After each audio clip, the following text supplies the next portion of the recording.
The Monroe County Sheriff's Office in Florida keeps a filing cabinet in their basement that nobody opens anymore. Inside are incident reports from 1,857, documenting 7 separate search parties that entered the Everglades, pursuing the same target, a black girl estimated to be 16 years old who'd been living alone in the swamp for nearly 3 years. 23 men went into that wilderness tracking her. Not one of them came back alive. The official records attribute their deaths to alligators, disease, and the hostile environment of the Florida wetlands. But testimony from Seminole guides who refused to continue after the first week tells a different story. They described a presence in the swamp that moved like water, that knew every channel and hammock and killing ground, that watched from places human beings shouldn't be able to reach. They called her the one who walks between, and they insisted that the white men hadn't died from natural causes. They'd been led to their deaths, step by step, by someone who understood that the Everglades didn't need to be fought. It only needed to be guided. The truth about what happened when 23 armed men pursued a girl who'd made the swamp her home has been deliberately obscured, but the evidence exists in fragments, in testimony dismissed as superstition, in bodies found in impossible locations, in the fact that after 1857, Monroe County stopped organizing search parties into the deep Everglades entirely, and local slave catchers began refusing contracts that required entering the wetlands south of the settlement line. Something in those swamps had demonstrated that predators could become prey, and the lesson was taught so thoroughly that it changed how an entire region understood power.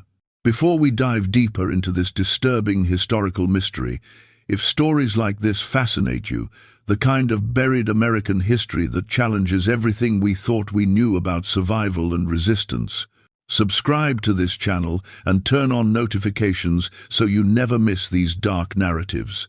I'm curious, where are you watching from? Drop your location in the comments. Now let's discover what really happened when 23 men made the fatal mistake of believing weapons were stronger than knowledge and numbers were more powerful than belonging. The Florida Everglades, in the 1,850 seconds, were unlike any other wilderness in America. A vast river of grass flowing imperceptibly south, creating a landscape that seemed flat and open but concealed thousands of deadly secrets beneath its surface. Water that looked inches deep could drop to 10 feet without warning. Sawgrass sharp enough to slice through leather grew so dense it was impenetrable. Alligators reached lengths of 14 feet and hunted with patience learned over millions of years of evolution. Cottonmouth snakes congregated in numbers that made certain areas impassable, and the heat and humidity created conditions where a body could decompose completely in less than a week, leaving almost nothing for searchers to find. The Seminole people had lived in this environment for generations, developing intimate knowledge of how to survive in conditions that killed outsiders within days. They knew which hammocks, the islands of solid ground rising from the water, offered fresh water and which were poisoned by salt intrusion. They understood the seasonal patterns of flooding, the migration routes of game animals, the locations of dangerous predators. This knowledge was survival, passed down through families, taught to children from the moment they could walk. Without it, the Everglades were a death trap. With it, they became home. After the Second Seminole War ended in 1842, most of the indigenous population had been forcibly removed to Oklahoma Territory, but some had retreated deeper into the Everglades, where American soldiers refused to follow.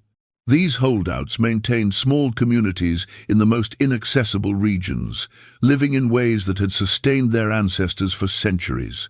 They traded occasionally with settlers on the coast, selling hides and gator skins, but otherwise avoided contact with white civilization that had already stolen everything it could reach. Among the refugees living on the Everglades fringe in 1854 was a girl named Sarah, though that wasn't the name her mother had given her. Her mother had been enslaved on a plantation in northern Florida, had escaped during the chaos of the Seminole Wars, and had been taken in by a small band of Seminole who recognized her desperation. The band had included 3 families, 14 people total, trying to survive in territory so remote that American authority hadn't bothered establishing presence. Sarah's mother had learned their language, adopted their survival techniques, married a man from one of the families, and given birth to Sarah in 1,838 inches, a shiki built over water, the traditional Seminole dwelling that allowed air circulation in brutal heat. Sarah grew up between worlds. Her mother taught her the field songs and stories of enslaved people in the Carolinas and Georgia, keeping alive memories of a culture that slavery tried to destroy. Her father and the other Seminole taught her to read the swamp, to move silently through sawgrass, to fish and hunt and identify the thousands of plants that either sustained life or ended it. By age 10, she could navigate the Everglades better than guides who'd worked the territory for decades. By 12, she could survive alone for weeks, with nothing but a knife. By 14, she knew things about the wetlands that even her Seminole family found remarkable. She had an intuitive understanding of how the ecosystem functioned, how every element connected to every other element, how to predict what the swamp would do before it did it. In the spring of 1854, Sarah's community was discovered by a surveying team working for railroad interests that wanted to map potential routes through South Florida. The surveyors reported finding Indians to the territorial government, and within 2 weeks, a militia unit arrived with orders to remove the holdouts to the reservation or kill them if they resisted. The Seminole families saw the militia coming from miles away. The way groups of armed white men moved through the Everglades announced their presence like thunder. They scattered, each family taking different directions, planning to regroup at a predetermined location weeks later. Sarah's family headed south into the deepest part of the swamp, where the militia's horses couldn't follow and most men's courage failed.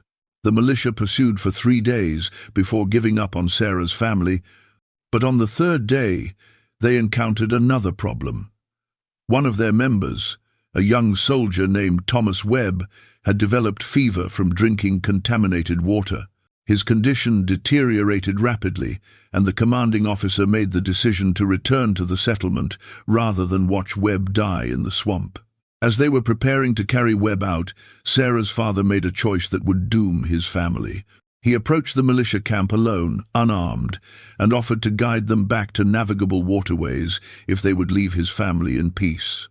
It was an act of mercy toward men who didn't deserve it, and it cost him everything. The militia commander agreed to the terms, let Sarah's father guide them to safety, then had him shot in the back once they reached the settlement. Killed him because leaving a witness felt dangerous, because promises made to Indians meant nothing, because cruelty was easier than honor. They threw his body into a canal where alligators took it before sunrise. When Sarah's father didn't return after a week, her mother knew what had happened. The knowing settled into her like poison. The certainty that the man she'd built a life with had been murdered by people he'd tried to help. The grief and rage transformed her. She'd survived slavery, escaped to freedom, built a family in one of the harshest environments on Earth, and now she'd lost her partner to the same violence she'd spent 20 years running from. Something broke inside her, or perhaps something hardened beyond breaking. 3 weeks after her father's death, Sarah's mother walked into the swamp alone. She told Sarah she was going to hunt, but she took no weapons, no supplies, just walked into the sawgrass and didn't come back. Sarah searched for 5 days, covering territory she knew her mother frequented, checking every hammock and waterway and fishing spot. She found nothing. The Everglades had claimed her mother completely, whether through choice or accident Sarah would never know. At 16 years old, Sarah was alone in a wilderness that killed experienced survivors regularly, with no community, no family, no support system, and nowhere else to go. The settlement meant slavery or death. The Seminole families her parents had lived with had scattered, and she didn't know how to find them. The only option was to survive here, in the Everglades that had raised her, using every skill she'd learned in 16 years of living between worlds. For 6 months, Sarah lived in complete isolation. She built a shickie on a hammock she'd discovered years earlier, a place so remote and accessed through channels so narrow that even Seminole hunters rarely went there. She fished with traps woven from palmetto fronds. She hunted birds and small game with a bow she'd constructed from cypress wood. She collected rainwater and knew which springs provided fresh water year-round. The solitude was crushing at first, the absence of voices and touch and shared meals, but gradually she adapted. The swamp became her companion in ways it had never been when other people surrounded her. She learned to read its moods, to sense weather changes hours before they arrived, to predict animal behavior with accuracy that felt almost supernatural but was actually just accumulated observation. In December of 1854, Sarah made a mistake that would change everything. She'd been checking fish traps near the settlement fringe, farther north than she usually ventured, when she saw smoke from a campfire. Curiosity overcame caution. She approached silently, moving through sawgrass without disturbing it, and observed the camp from concealment. It was a group of 5 men, rough-looking, armed with rifles and machetes, sitting around a fire cooking fish they'd caught with expensive tackle. Their conversation carried clearly across the water, and what Sarah heard made her blood freeze. They were slave catchers working on commission, tracking runaways who'd reportedly fled into the Everglades. They had descriptions of 3 men and 2 women, rewards totaling $3,000, and they were planning to search the deep swamp systematically until they found their targets or confirmed them dead. Sarah had started to retreat, to disappear before they noticed her, when one of the men stood and looked directly at where she was hiding. He couldn't have seen her. The sawgrass concealment was perfect, but his gaze lingered in her direction with an intensity that suggested intuition. She remained absolutely still, barely breathing, while he studied the area. After what felt like hours but was probably 30 seconds, he sat back down and resumed eating. Sarah waited until full darkness before moving, then retreated to her hammock with new understanding of how vulnerable she really was. These men were professionals. They knew how to track people who didn't want to be found, and if they worked the area long enough, they would eventually discover evidence of her presence. A fish trap, a trail through the sawgrass, something that would tell them someone was living out here. She had 2 choices: abandon her hammock and move deeper south into territory so remote even she had never fully explored it, or stay and risk eventual discovery. But there was a third option, one that crystallized in her mind as she sat in darkness, listening to the Everglades breathe around her. These men were hunting people who'd done nothing wrong except refuse to be property. They were violence given purpose, and they would keep coming, keep searching, keep destroying until someone stopped them. Sarah thought about her mother walking into the swamp to die, about her father shot in the back after offering mercy, about the Seminole families scattered and hunted, about the fundamental wrongness of a world where survival meant hiding forever from people who claimed the right to own you.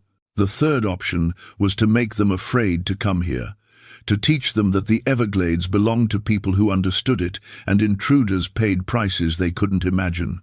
She would become what they feared most, not a runaway hiding and hoping, but a force that actively hunted them back. She would use everything her father and the Seminole had taught her, every advantage the swamp provided, every mistake outsiders made, and she would show them that predators could become prey when they entered territory they didn't comprehend. Sarah began to prepare.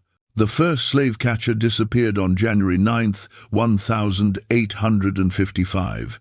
His name was Marcus Dill, and he'd separated from his group to check a channel that looked promising for hiding places. He was experienced, had worked Florida and Georgia for 8 years, recovered dozens of runaways. He carried a rifle, a pistol, a machete, and a compass. When he didn't return by nightfall, his companions assumed he'd gotten disoriented and would find his way back by morning. When morning came with no sign of him, they began searching. They found his campsite from the previous week, his equipment scattered deliberately across the ground. His rifle lay in shallow water, unloaded, the ammunition arranged in a circle around it like some kind of ritual marker. His machete was embedded point first in a cypress tree at head height, and his compass hung from a branch, spinning uselessly because something had been done to it. The needle bent, or the mechanism damaged, so it pointed in random directions. What they didn't find was Marcus Dill. No body, no blood, no signs of struggle. Just his possessions arranged in ways that suggested someone had taken time to make a statement. The remaining 4 slave catchers spent 3 days searching before retreating to the settlement to report the disappearance. They told the sheriff that Dill had probably fallen into deep water and been taken by an alligator, though they couldn't explain why an alligator would have carefully arranged his equipment first. The sheriff accepted the explanation because the alternative, that someone in the Everglades was actively hunting slave catchers, was too disturbing to acknowledge. Marcus Dill's body was found 6 weeks later by Seminole traders, 3 miles from where his equipment had been discovered. He was wedged into a crevice in a limestone outcropping, positioned in a way that suggested he'd been alive when placed there, but unable to escape. The space was too narrow for his shoulders, but wide enough that he hadn't suffocated immediately. He died slowly, trapped in stone, probably from dehydration and exposure. The Seminole who found him reported the discovery to the sheriff, but refused to answer questions about how a grown man could have been forced into a space barely large enough for a child. They simply stated that the deep Everglades was not safe for white men, that something there was angry, and that more deaths would follow if people kept coming. The sheriff organized a proper search party in March of 1855. 10 men, all experienced in wilderness tracking, all armed and supplied for 2 weeks in the swamp. They carried detailed maps that surveyors had made, camping equipment designed for wet conditions, and enough ammunition to fight a small war. The goal was to locate any runaway communities in the deep Everglades, recover fugitives if possible, and investigate what had happened to Marcus Dill. The commanding officer was a man named Jacob Sterling, a former military officer who'd fought in the Second Seminole War and believed he understood the territory better than most. Sterling's search party entered the Everglades on March 12th, moving south along established waterways, camping on known hammocks, proceeding with military discipline. For the first 3 days, everything went according to plan. They covered significant distance, found no evidence of human habitation, and maintained good morale. On the 4th day, they began to notice they were being followed. Nothing obvious, just small signs that someone was tracking their movement. Bent sawgrass that sprang back after they passed, suggesting something had moved through recently. Ripples in water that didn't match wind patterns. The sense of being watched, that soldiers learned to trust. The intuition that hostile eyes were observing from concealment. Sterling posted guards that night, 2 men awake at all times, rifles loaded and ready. But the attack, when it came, wasn't what they expected. Around midnight, one of the guards, a man named Peters, started screaming. The camp exploded into chaos, everyone grabbing weapons, trying to identify the threat in darkness, broken only by firelight. When they finally got Peters calmed enough to speak, his story made no sense. He insisted something had crawled over his legs, something large and cold that moved with deliberate slowness. But when he'd looked down, nothing was there. The other guard, positioned 10 feet away, swore he'd been watching Peters the entire time and had seen nothing approach him. They dismissed it as nerves, exhaustion, playing tricks on perception, and resumed their watch. But over the next 2 hours, 3 more men reported similar experiences. Something touching them that vanished when observed directly. Pressure on shoulders, tugging on clothes, once a sensation like fingers running through hair. Each time, other guards insisted they'd been watching and had seen nothing. The psychological impact was immediate and severe. Being touched by something invisible was worse than being attacked openly. It suggested they were dealing with something beyond normal experience, something that operated by rules they didn't understand. Morning revealed the source of the night's terror and made it worse. Tracks surrounded their camp, human footprints in mud, bare feet, small enough to be a woman or young person. The tracks circled their position repeatedly, sometimes coming within 3 feet of where men had been sleeping, then retreating into the sawgrass. But the pattern was wrong. The tracks appeared and disappeared at random, not following logical paths. They'd emerge from water too deep to wade through, cross solid ground, then vanish at the edge of visibility. It was as though whoever made them could walk on water, or chose when to leave prints and when to move without leaving any trace. Sterling studied the tracks with growing unease. He'd tracked Seminole warriors during the war, knew how indigenous fighters moved through this terrain, and these tracks were different. They showed someone moving with complete confidence, approaching armed men without apparent concern, demonstrating that she and the track size suggested female could reach them whenever she wanted. The touchings during the night hadn't been supernatural.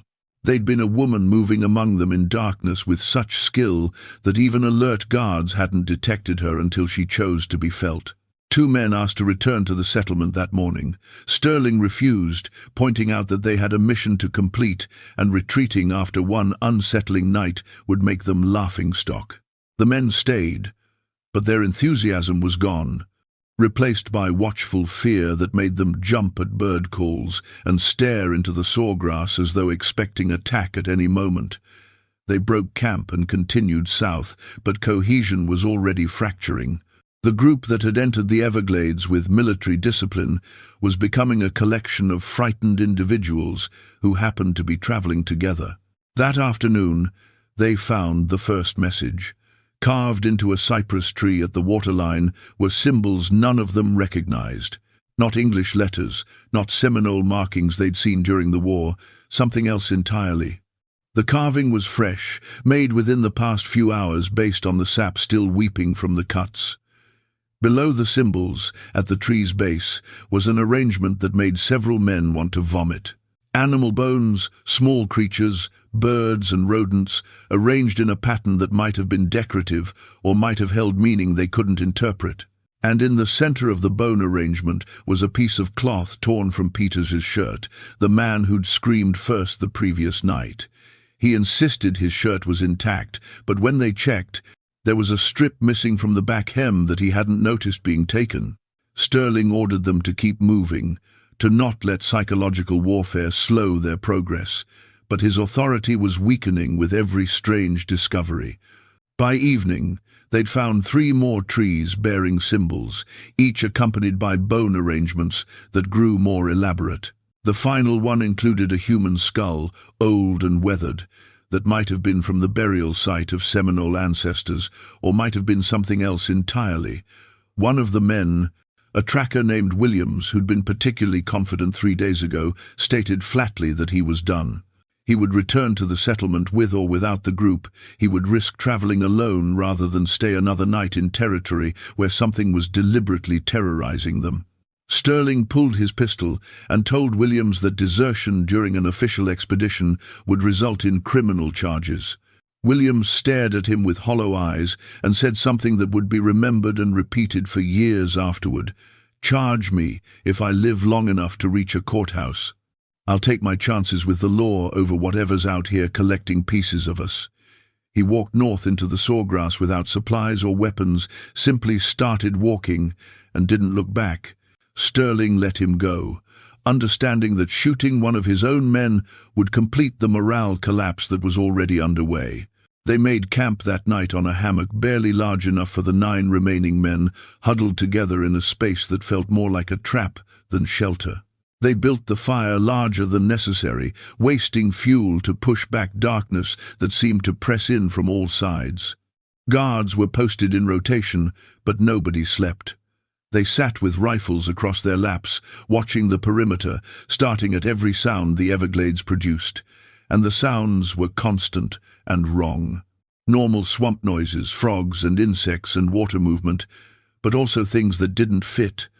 Splashing that suggested something large moving through the channels around their hammock.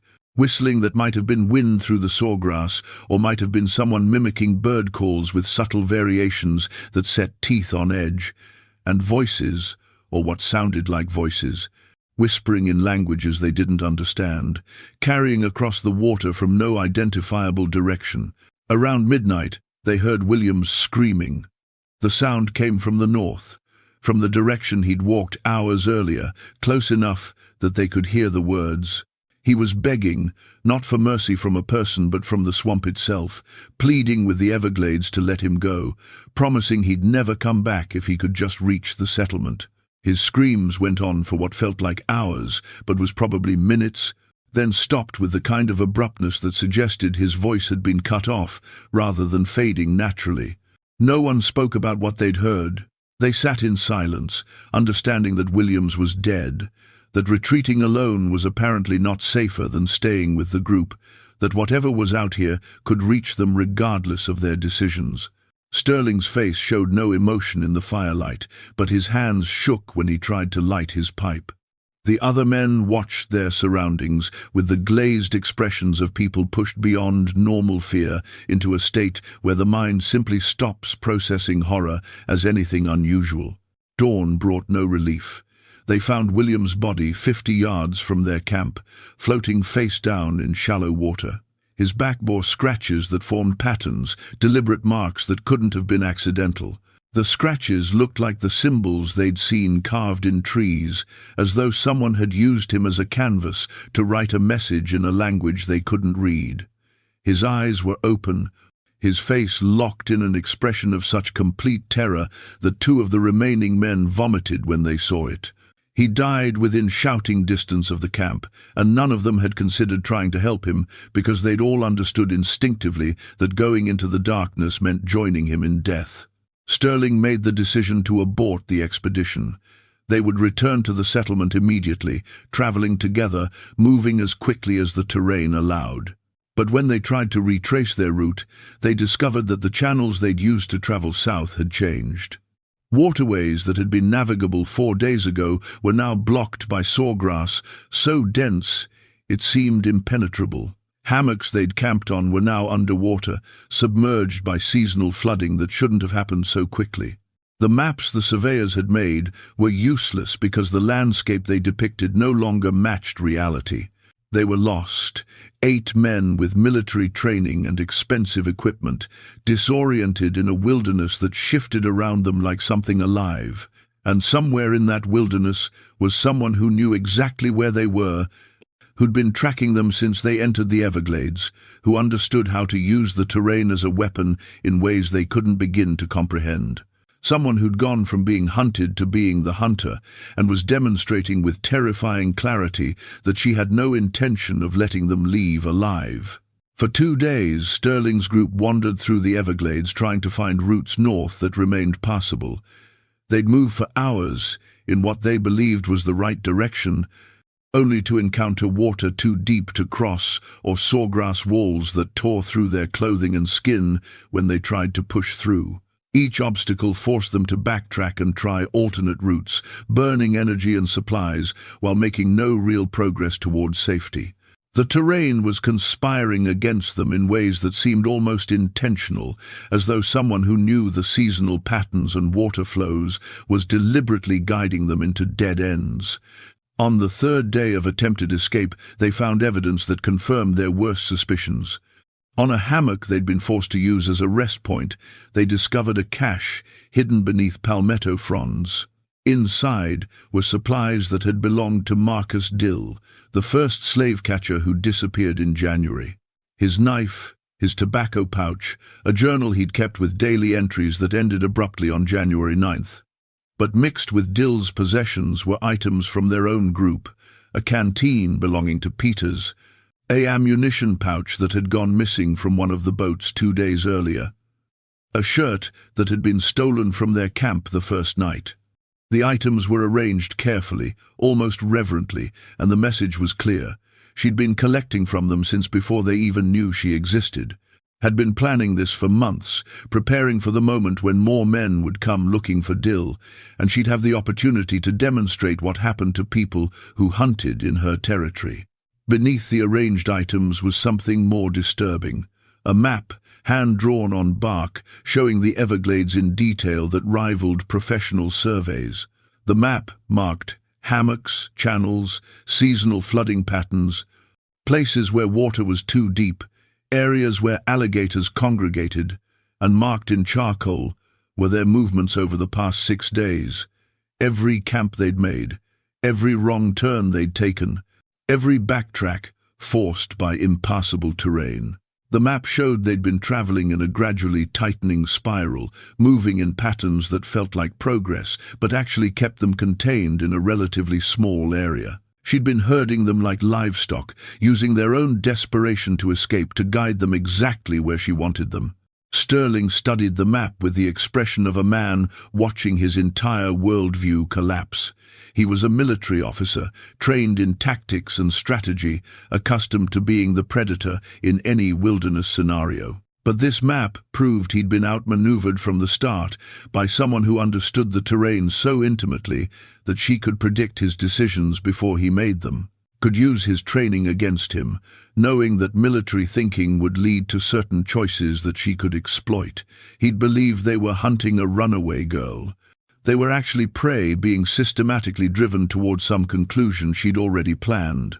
"We need to stop moving," said one of the men, a tracker named Coleman who'd been studying the map with growing horror. "Every time we try to escape, we go where she wants. We're giving her control by reacting. We should fortify one position and wait for a rescue party." Sterling considered this, recognized the logic, but also understood the problem. A rescue party would take weeks to organize and would have no idea where to search. The Everglades covered thousands of square miles. They could wait in place and run out of supplies before anyone found them, slowly starving while she watched from the sawgrass. But Coleman's suggestion had merit.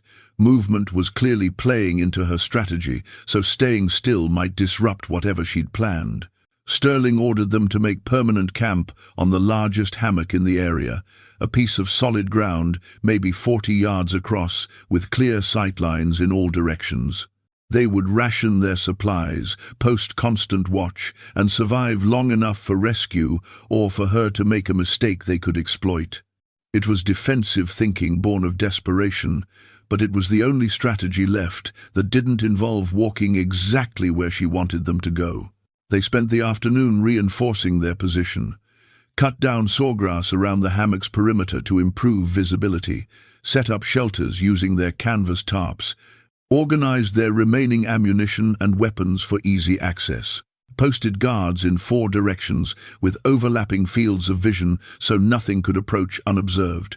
By nightfall, they'd created as defensible a position as the terrain allowed, and for the first time in days, some of the men showed something other than terror. They had a plan, they had structure, and maybe, just maybe, they could outlast whatever was out here. The attack began at sunset with fire, not their fire, but blazes that appeared in the sawgrass around their hammock, dozens of small fires that sprang up simultaneously in a rough circle. The fires were too coordinated to be natural, and too numerous to be the work of one person acting in the moment. She'd spent hours placing accelerants, dried grass and palm fronds soaked in plant oils, positioning them in patterns calculated to create maximum psychological impact. The fires didn't threaten their hammock directly, the vegetation was too wet to sustain spreading flames, but they created a ring of light that illuminated the sawgrass around them while leaving everything beyond in deeper darkness. Between the fires, they saw her for the first time clearly. A girl, barely more than a silhouette, standing motionless in the sawgrass just beyond the firelight's reach. She wore clothes made from hides and plant fibers, her hair pulled back with strips of leather, her face marked with patterns they couldn't distinguish at this distance. She held no weapons they could see, made no threatening gestures, just stood there watching them with an intensity they could feel even across 40 yards of swamp. Then she moved, vanishing into darkness so quickly it was as though she'd never been there, and a moment later appeared in a different location, still just beyond clear visibility, still watching. Over the next hour, she appeared and disappeared around their perimeter, never staying visible long enough for anyone to aim properly, never in the same location twice. She was demonstrating mobility they couldn't match, proving that their defensive position was an illusion. The fires eventually burned out, plunging the area back into darkness that felt even more oppressive after the temporary illumination, and they were left listening to sounds that might have been her moving through water, or might have been alligators drawn by the heat and light. "She's alone," Sterling said, trying to inject certainty into words that sounded hollow. "One person can't attack 8 armed men directly. She's trying to frighten us, break our discipline, make us do something stupid. If we maintain position and stay alert, she can't harm us." But even as he spoke, he knew the logic was flawed. She didn't need to attack them directly. The Everglades would do that work. Mosquitoes were already swarming, drawn by their fire and body heat, biting exposed skin in numbers that made sleep impossible. Their water supply was contaminated. They'd been drinking swamp water for days, and several men were showing signs of illness. Fever, stomach cramps, the beginning of dysentery that would dehydrate them faster than the heat already was. Time was not their ally. Around midnight, Peters started laughing. Not the laughter of humor, but the high-pitched, uncontrolled sound of someone whose mind had finally broken under sustained pressure. He stood up, walked to the edge of their hammock, and started shouting into the darkness. "You want us? Come get us. Stop hiding and fight like a soldier." The other men tried to pull him back, to quiet him before he gave away more of their positions than the fires already had. But Peters shoved them away with surprising strength. "I see you," he screamed at the sawgrass. "I know you're right there. I'm not afraid of you." What happened next occurred too fast for anyone to properly process. Something flew from the darkness, a blur of motion, and struck Peters in the shoulder. He staggered backward, clutching at the impact site, and when he pulled his hand away, it was covered in blood. Embedded in his shoulder was an arrow, primitive construction, cypress wood shaft and stone point, but driven deep enough to be immediately incapacitating. Peters collapsed, screaming now in pain rather than defiance, while the others dragged him back to the camp center and tried to stop the bleeding. The arrow itself was a message more powerful than any words. She'd struck from darkness, from a distance they couldn't determine, with accuracy that proved she could have killed Peters if she'd aimed for his chest or throat. She was showing them the same thing she'd shown with every action since they entered the Everglades. Their lives continued only because she permitted it. She was choosing to wound rather than kill, to terrorize rather than slaughter, because teaching them fear was more important than simple murder. Dead men couldn't carry warnings. Broken men could. Sterling pulled the arrow from Peters's shoulder, and the wounded man's screams echoed across the swamp, answered by sounds that might have been alligators or might have been something else. They bandaged the wound with strips torn from their shirts, but infection in this environment was almost guaranteed. Peters would develop fever within days, and without proper medical treatment, the wound would likely kill him. He'd become a burden, someone who needed constant care and couldn't contribute to their defense, exactly the kind of liability that destroyed group cohesion. Dawn revealed that during the night, while they'd been distracted with Peter's wound and watching for another attack, she'd been in their camp again. Small items were missing. A knife, a compass, someone's boots. But more disturbing were the things she'd left behind. Woven into their supplies were figures made from sawgrass, little human shapes, crude but recognizable. 8 figures when she started.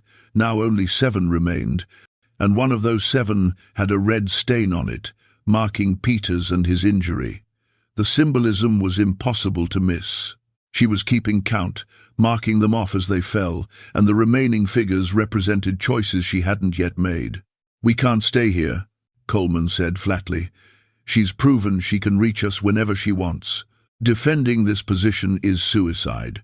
Sterling argued they had no better options, that moving meant more disorientation and exhaustion, but his authority was gone.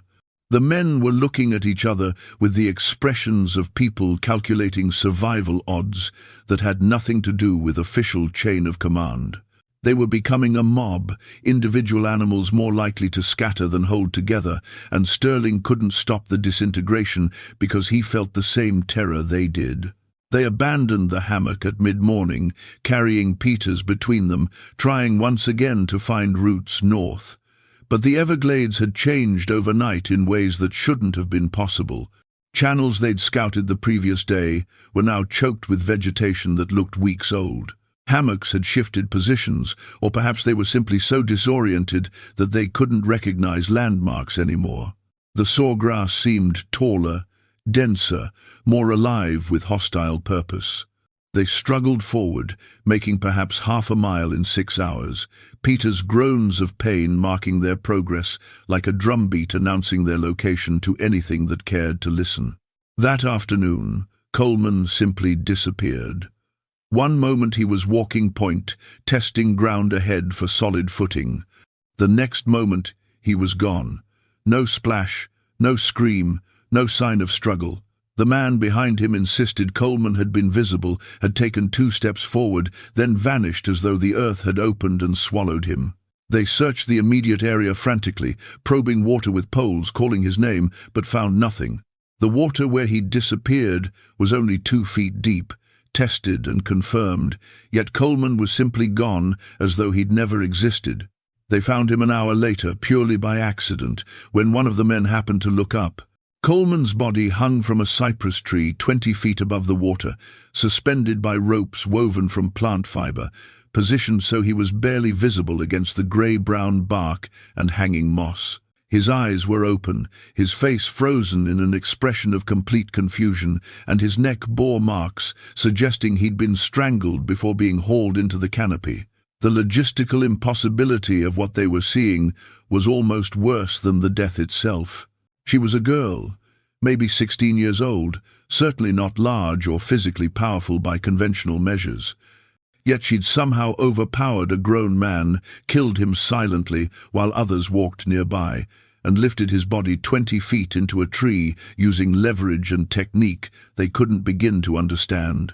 Sterling ordered them to cut Coleman down, but before anyone could volunteer to climb, arrows began striking the water around them.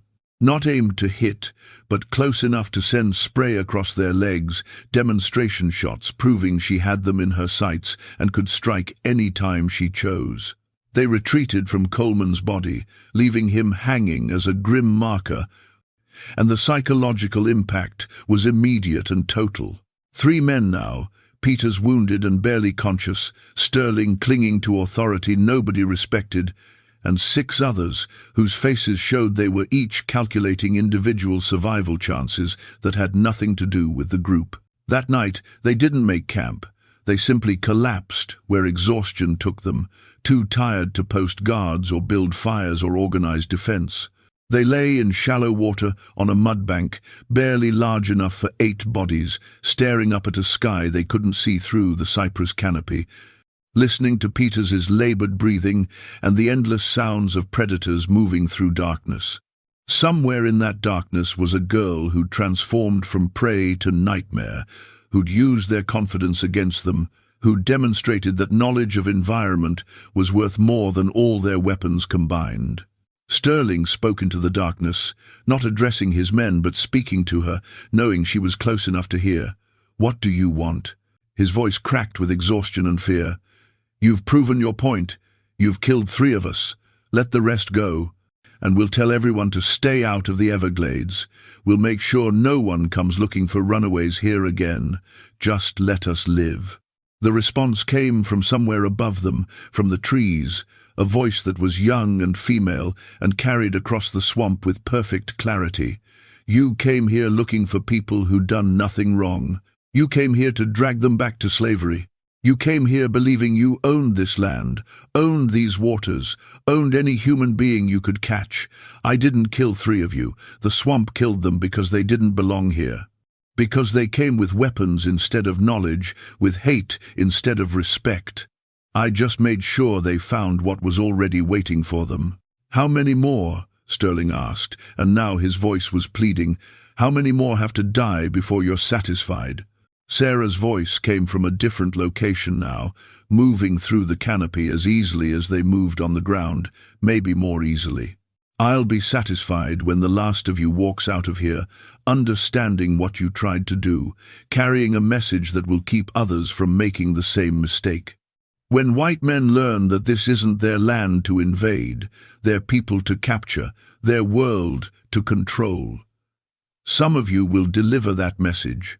The rest will stay here forever, feeding the alligators and becoming part of the swamp that killed them. Silence fell, broken only by Peter's whimpering and the water moving around them.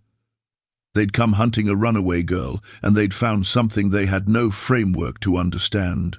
A force that used the wilderness itself as a weapon, that had turned their strength into weakness and their numbers into liability. That had proven so completely that predators could become prey, that none of them would ever feel safe in wilderness again, assuming any of them survived long enough to leave. Peters died before sunrise. His wound had developed infection that spread with terrifying speed in the humid conditions, and his body simply gave up fighting. The remaining 7 men stared at his corpse as dawn light filtered through the cypress canopy, understanding that he'd died from a wound designed to kill slowly, to burden his companions, to force them to carry a dying man through terrain that was difficult enough without extra weight. She'd calculated everything, understood how groups deteriorated under pressure, how wounded members accelerated the collapse of morale and cohesion. Sterling made no attempt to organize burial. They simply left Peters where he lay and continued north, or what they hoped was north. Their compass had stopped working reliably days ago, the needle spinning lazily without settling on any direction, and they'd lost faith in their ability to navigate by sun and stars. The Everglades looked the same in every direction, endless sawgrass and water and cypress, no landmarks that stood out, nothing to orient themselves by, except intuition that had proven consistently wrong. By midday, 2 more men had vanished. One moment there were 7 people struggling through chest-deep water. The next moment there were 5, and the 2 missing men had left no sign of where they'd gone. No splashing, no cries for help, no indication they'd even existed. The remaining 5 stopped moving, stood in the water looking at each other with hollow eyes, understanding that continuing forward meant more disappearances until none of them remained. But stopping meant dying in place, either from exposure or from her next attack, whenever she decided to stop playing and finish them. "We separate," said a man named Morrison, a bounty hunter who'd been tracking runaways for 15 years and had never failed to recover his targets until now. "She can't track all of us if we go different directions. Someone will make it out, get help, come back with a real force. 50 men, 100, enough that she can't pick us off individually." Sterling started to argue, to point out that separation was exactly what she wanted, that isolated targets were easier to eliminate than groups, but he stopped because Morrison was already walking away. Just turned and headed east through the sawgrass, not asking permission or waiting for consensus, making an individual survival decision that acknowledged the group was already dead. 2 other men immediately followed Morrison's example, each choosing different directions, abandoning their companions without discussion or farewell, because sentiment was a luxury that required hope, and hope had died days ago. That left Sterling and 2 others, a surveyor named Wallace and a younger man named Todd, who'd joined the expedition because he'd wanted adventure and had found more than he could psychologically handle. The 3 of them stood together in the water, watching their former companions disappear into the swamp, understanding that they'd just witnessed the final collapse of organizational structure. They were individuals now. 3 separate people who happened to be occupying the same space, no longer bound by command hierarchy or shared purpose. "We should stay together," Sterling said, trying one last time to assert authority over a situation that had moved beyond anyone's control. 3 men are stronger than 1. 3 men are a bigger target, Wallace replied, his voice flat and emotionless. "She's been hunting us as a group because it's easier. Scattered targets mean she has to choose who to pursue, and maybe someone she doesn't choose will survive." He looked at Sterling with something that might have been pity. "You were a good officer once, probably. But this isn't a battlefield, and she isn't an enemy you were trained to fight. Your tactics don't work here, your experience means nothing, and following you has gotten 6 men killed. I'm done following." Wallace walked north, not running, just steady movement that put distance between himself and the others. Todd looked at Sterling, looked at Wallace's retreating back, and made his own calculation. Youth and speed might be advantages in swamp navigation. Being burdened by an older officer who'd proven he didn't understand this environment was definitely a disadvantage. Todd turned and headed west without saying anything, leaving Sterling completely alone for the first time since entering the Everglades. Jacob Sterling stood in waist-deep water, surrounded by sawgrass and silence, and felt something fundamental break inside him. He'd built his identity on military precision, on the belief that training and discipline could overcome any obstacle, that leadership meant controlling outcomes through force of will. But the Everglades had proven all of that wrong, had shown him that some environments couldn't be controlled, some enemies couldn't be defeated through conventional strength, and some battles were lost before they began because the person who chose the battlefield understood it in ways he never could. He started walking, not north toward the settlement, but south, deeper into the swamp. He didn't know why he made that choice. Perhaps some part of him recognized that escaping was impossible, that she'd simply track him down like she'd tracked the others. Perhaps he wanted to see her face before he died, to understand who had dismantled everything he believed about power and control. Perhaps he just wanted the end to come quickly rather than slowly, to die confronting his fear rather than running from it. He found her waiting on a hammock 3 hours later. She sat on a fallen cypress log, her bow across her knees, watching him approach with the same calm assessment he'd seen in her silhouette days earlier. Up close, she looked even younger than he'd imagined.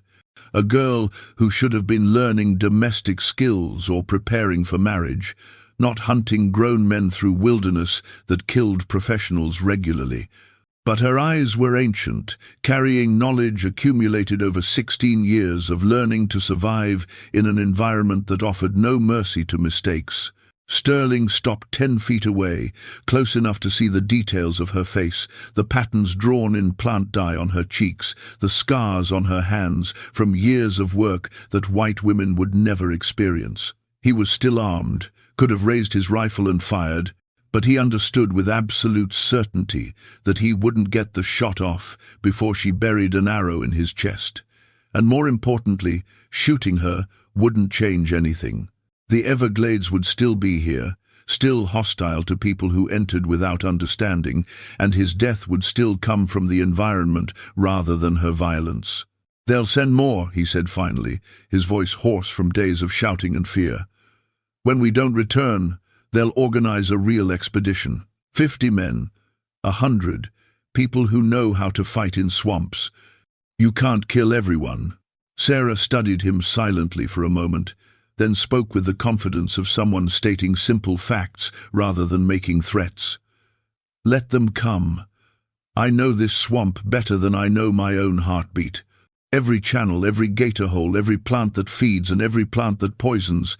I was raised here, this is my home, and you're trespassing in someone's home who knows exactly how to defend it. Your soldiers will die like you've died. Not from me, but from their own ignorance. From drinking water that carries disease. From stepping on snakes they didn't see. From wandering into deep channels they thought were shallow. I don't need to kill anyone. I just need to make sure they encounter everything that's already waiting to kill them." "Then kill me now," Sterling said, and he was surprised to realize he meant it. Living with the knowledge of his complete failure was worse than death. Returning to civilization as the officer who'd lost 8 men to a teenage girl was unthinkable. Better to die here, become another cautionary tale, than survive to face the questions and accusations that would follow. But Sarah shook her head slowly. "No. You're going to walk out of here. You're going to be the one who carries the message, who tells every slave catcher and bounty hunter and expedition organizer what happens when they come looking for runaways in the deep Everglades.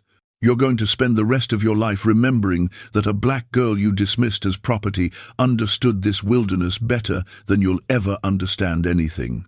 And every time you close your eyes, you'll see your men dying because you led them somewhere you didn't belong."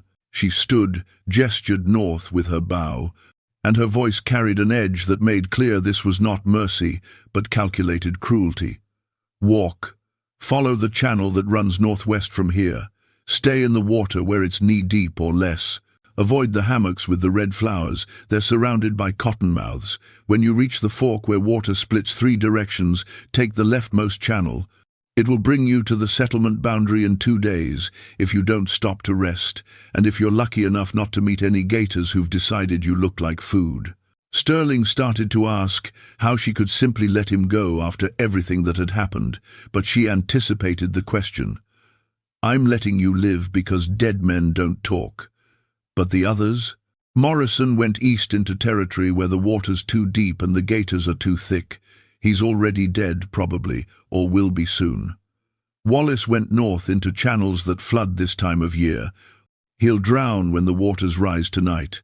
Todd went west where the snakes congregate, and he's young and fast and stupid enough to run right into them. 3 more graves that the swamp will dig without me lifting a finger. You're the survivor I've chosen because you have rank, because people will listen when you tell them what happened here. The others were just numbers. You're the message." She stepped back into the sawgrass and vanished with the fluid grace of someone who'd spent her life moving through this terrain. Sterling stood alone on the hammock, processing the fact that she'd just given him detailed directions to safety after killing or orchestrating the deaths of 8 men. The psychological complexity of that choice was beyond his capacity to understand. She could have killed him easily, but she'd chosen to let him live with the burden of survival, to carry trauma and guilt and the certainty of his own inadequacy for however many years remained to him. He followed her directions because he had no other options. Walked through water that came to his knees, avoided the hammocks she'd warned about, took the left channel at the fork. 2 days of stumbling forward in a haze of exhaustion and dehydration and growing fever from God knows what disease he'd contracted, drinking swamp water. On the morning of the 3rd day, he saw structures through the trees, buildings that meant civilization, and he crawled the last 100 yards because his legs wouldn't hold him anymore. The settlement doctors treated him for dehydration, infection, exposure, and what they diplomatically termed nervous exhaustion. He remained in their care for 3 weeks, recovering physically while his mental state deteriorated.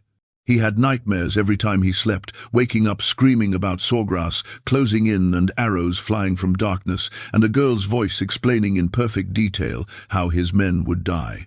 When he was finally coherent enough to give testimony to the sheriff, his story was so disturbing that officials initially considered he might be suffering from fever-induced delusions. But Morrison's body was found 2 weeks later by Seminole traders, exactly where Sarah had predicted, in deep water surrounded by alligators that had been feeding on the corpse. Wallace's body washed up on the settlement boundary during the seasonal flooding, drowned in channels that rose faster than he could escape. Todd was discovered by a survey crew 6 weeks later, dead from snake bites, dozens of puncture wounds, suggesting he'd stumbled into a cottonmouth nest and been bitten repeatedly before he could extract himself.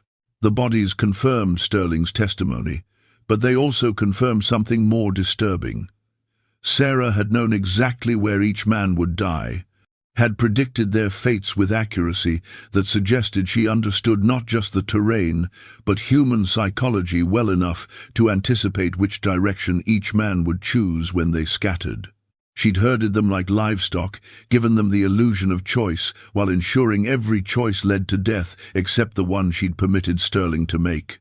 Monroe County never organized another expedition into the deep Everglades. The official policy became one of strategic neglect, acknowledging that runaways who fled into the swamps were beyond recovery and not worth the cost in men and resources to pursue. Slave catchers working the region began refusing contracts that required entering territory south of the settlement line, and the few who accepted such work charged fees so exorbitant that plantation owners generally decided to write off the lost property rather than pay. Stories about Sarah spread through the enslaved population across Florida and into Georgia and the Carolinas. The details varied wildly. Some versions had her commanding alligators and snakes. Others suggested she could transform into animals herself. A few claimed she was actually the spirit of the Everglades, given human form to punish invaders. But they all carried the same essential truth. A black girl had made the swamp her fortress, had defeated every attempt to capture her, and had proven that freedom could be taken and defended if you understood the land well enough to make it your ally. For runaways planning escapes, the stories provided both hope and practical knowledge. If you could reach the deep Everglades, if you could learn to survive its dangers, you could be free in ways that weren't possible anywhere else in the South. The swamp became a destination rather than a death trap, a place where the usual rules didn't apply because someone had rewritten those rules using knowledge the slaveholder class didn't possess. Abolitionists in the North heard the stories and included them in their speeches and publications, though they often sanitized the violence and made Sarah into a more conventional hero than she actually was. They talked about her courage and survival skills, but glossed over the calculated deaths she'd orchestrated, the psychological warfare she'd employed, the fact that she'd let men die slowly when she could have killed them quickly. The full truth was more complex and darker than simple heroism, revealing someone who'd been shaped by trauma and environment into something that existed outside normal moral categories. She wasn't a hero or a villain. She was a survivor who'd learned that in certain environments, the only way to survive was to become more dangerous than the dangers surrounding you. Jacob Sterling died in 1862, 7 years after emerging from the Everglades. He'd never returned to military or law enforcement work, had lived as a recluse on the edge of the settlement, drinking heavily and avoiding human contact whenever possible. His obituary mentioned his service during the Seminole Wars, but made no reference to the 1855 expedition that had destroyed him psychologically. People who'd known him reported that he talked to himself constantly, carrying on conversations with people who weren't there, arguing with ghosts who died in the swamp under his command. The actual fate of Sarah after 1857 is unknown and contested. Some accounts claim she remained in the Everglades until her death, living alone or with a small community of other runaways, becoming a legend that protected that territory for decades. Others suggest she eventually moved farther south into the Keys or even to the Bahamas, where escaped slaves established settlements beyond American reach. A few testimonies from formerly enslaved people interviewed after the Civil War mentioned encountering a woman matching her description in the Everglades during the 1,860 seconds, still living in the deep swamp, still helping runaways navigate to safety. What is documented without dispute is that between 1,855 and 1,860, 23 men entered the Everglades on various attempts to locate and capture her, and not one returned alive. The pattern was consistent across all the expeditions. Men would enter the swamp with confidence and superior weapons. Days would pass with no word. Eventually bodies would be found, if they were found at all, dead from environmental causes that somehow always occurred in ways that suggested guidance rather than accident. Drowning in channels that appeared after seasonal floods. Snake bites from areas known to be dangerous. Alligator attacks in locations where the reptiles typically congregated. Heat stroke and dehydration despite carrying adequate water supplies that somehow became contaminated. The statistical impossibility of 23 men all dying from natural causes while pursuing the same target wasn't lost on anyone, but officially acknowledging that a black teenage girl was systematically killing white men was politically unacceptable. So the deaths were recorded as individual tragedies, unfortunate accidents that occurred in dangerous territory, with no connection between them except the unfortunate coincidence that they all happened while searching for the same runaway. The Everglades remained dangerous territory throughout the antebellum period and into the 20th century, but the nature of that danger evolved in public consciousness. It wasn't just wilderness anymore, it was specifically wilderness that had been claimed by people who refused to be enslaved, who'd learned to weaponize the environment itself, who'd proven that knowledge of terrain could defeat any conventional force. The swamp became a symbol of resistance, a physical manifestation of the idea that some people and some places couldn't be controlled, no matter how much violence the controlling power was willing to employ. Modern historians studying the period have tried to separate fact from folklore to determine what Sarah actually did versus what mythology attributed to her. The task is nearly impossible because the enslaved population who preserved her story had every reason to embellish and exaggerate, turning a real person into a larger-than-life figure who represented everything they hoped resistance could achieve. The white population who documented the deaths had every reason to minimize and explain away, turning systematic guerrilla warfare into a series of unrelated accidents because acknowledging the truth meant acknowledging that their power had limits. What survives in the documentary record are the bodies, the death certificates, the expedition reports that list men as lost in the Everglades between 1,855 and 1,860. What survives in oral history are the stories passed down through generations of black families, stories about a girl who made the swamp her weapon, who studied her enemies until she could predict their every move, who understood that the best way to fight people with superior resources was to let the environment do the fighting for you. Whether Sarah killed those 23 men directly or simply ensured they encountered dangers that would have killed them anyway is ultimately a distinction without much difference. She was the architect of their destruction either way, the intelligence that guided them toward their graves. The symbols she carved in trees, the same symbols Sterling and his men found, have been studied by anthropologists who identified them as a mixture of Seminole marking systems and West African Nisibidi, a symbolic writing used by secret societies. The combination suggests Sarah was doing something more sophisticated than simple territory marking. She was creating a written record in languages white men couldn't read, documenting their invasion of her space, their deaths, their failure. The trees themselves became archives, storing information in a form that would persist for decades, readable only by people who'd learned the symbolic languages of resistance. Some of those marked trees still exist in protected areas of the Everglades, though the carvings have weathered and become harder to decipher. Rangers working the territory report that certain sections of the swamp still feel hostile in ways that aren't entirely explicable through natural features. Places where compasses behave strangely, where experienced guides become disoriented, where people report feeling watched by something that understands the terrain better than they ever could. Are these actual lingering traces of Sarah's presence, or simply psychological responses to knowing what happened in those locations? The answer probably depends on whether you believe knowledge and trauma can imprint on landscape, or whether wilderness is just wilderness regardless of human events that occurred there.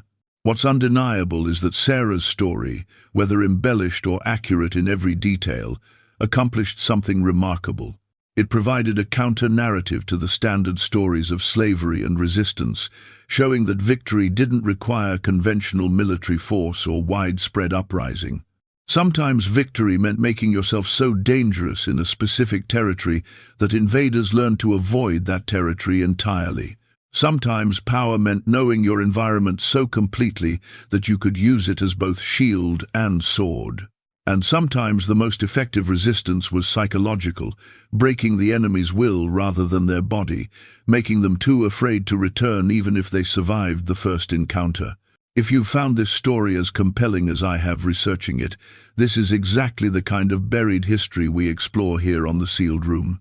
The narratives that got erased or distorted because they challenged fundamental assumptions about power and control. We dig into the archives, examine the folklore, and try to understand what really happened when official records and oral histories tell completely different stories. Subscribe and hit that notification bell so you don't miss future investigations into America's darkest and most deliberately forgotten chapters. And I have to ask, what do you think happened in those Everglades? Do you believe Sarah was really responsible for all 23 deaths, or were some just unfortunate accidents that got attributed to her after the fact? Do you think she survived into old age somewhere in the swamp, or did the environment eventually claim her like it claimed so many others? More fundamentally, where's the line between justified resistance and murder when you're fighting a system that considers you property? These are questions without easy answers, and I want to hear your perspectives in the comments below.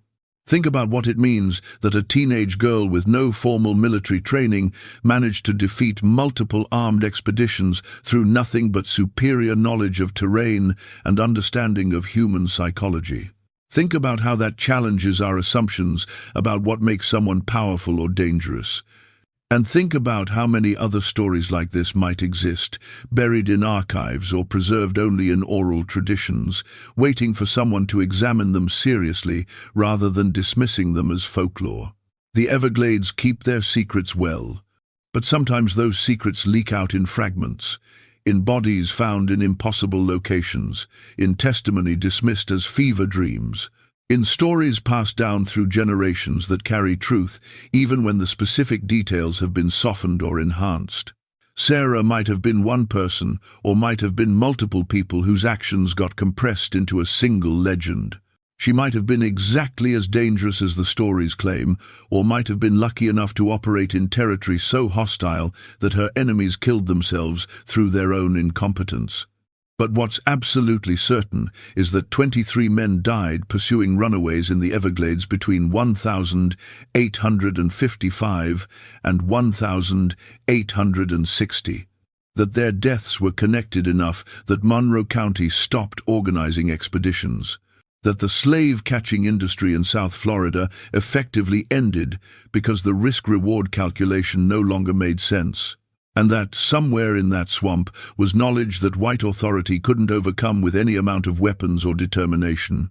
Knowledge that transformed a girl who should have been easy prey into something that made experienced hunters afraid to enter her territory. Share this video with anyone who appreciates stories about survival against impossible odds, about how understanding your environment can be worth more than any weapon, about resistance that doesn't fit conventional narratives of how the powerless fight back against the powerful. Check out our other investigations into buried American history, the stories about plantation ghosts that might not be ghosts at all, the mysterious disappearances during the Great Migration, the settlements that vanished from maps but not from memory. The past is darker and more complex than the sanitized versions we learned in school. The people who survived it were more clever and more dangerous than history books acknowledge. And the places where they made their stands still carry echoes of what they accomplished, still whisper their secrets to anyone willing to listen carefully enough. We'll keep uncovering those secrets together, keep examining the evidence that survived deliberate attempts to erase it, keep asking the uncomfortable questions about power and resistance and what it really takes to survive in systems designed to destroy you. The forest keeps many secrets, the swamp keeps even more, and we're just getting started revealing them. See you in the next investigation.